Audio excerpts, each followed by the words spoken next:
বেইজিংয়ে চীনের president Xi Jinping এর সঙ্গে প্রধানমন্ত্রী তারেক রহমানের ঐতিহাসিক বৈঠক অনুষ্ঠিত হয়েছে। আজ বেইজিংয়ের গ্রেট হল অব দ্য পিপলে বৈঠকটি অনুষ্ঠিত হয়। অত্যন্ত সৌহার্দ্যপূর্ণ পরিবেশে দ্বিপাক্ষিক বৈঠকে বাণিজ্য, বিনিয়োগ, অবকাঠামো, যোগাযোগ ব্যবস্থা এবং পারস্পরিক স্বার্থ সংশ্লিষ্ট অন্যান্য খাতসহ বাংলাদেশ চীন সম্পর্কের বিভিন্ন বিষয় নিয়ে আলোচনা হয়। পরে প্রেসিডেন্ট শি জিনপিং এর সঙ্গে একান্ত বৈঠক করেন প্রধানমন্ত্রী তারেক রহমান।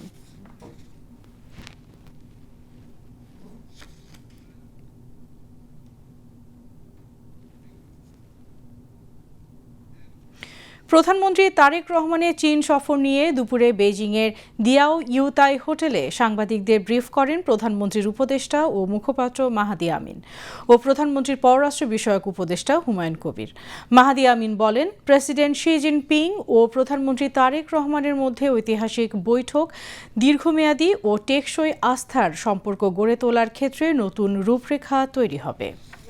প্রেসিডেন্টের সাথে আমাদের বাংলাদেশের মাননীয় প্রধানমন্ত্রীর এখানে একটা বিষয় ক্লিয়ার যে আমাদের একটা নিউ ব্লুপ্রিন্ট হয়েছে ফর লং টার্ম সাস্টেইনড এবং trusted relation.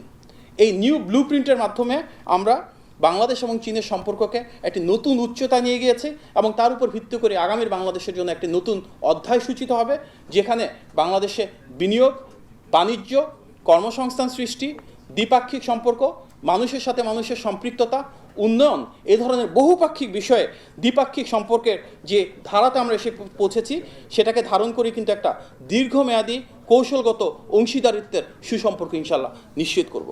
China will support the Prime Minister to lead the country towards prosperity. China is ready to align with Bangladesh's development.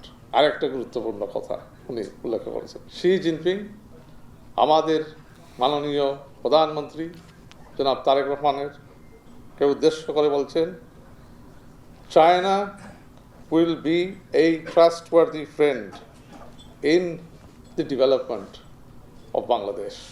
এবং এর সাথে আরও গুরুত্ব দিয়ে বলছেন, এই ফ্রেন্ডশিপটা বা এই সম্পর্কের বন্ধনটা শুধু সীমিত টেম্পোরারি থাকবে না, it will be a long-term commitment of the People's Republic of China under the leadership of President Xi Jinping, যে একটা long-term commitment থাকবে বাংলাদেশের উন্নয়নে।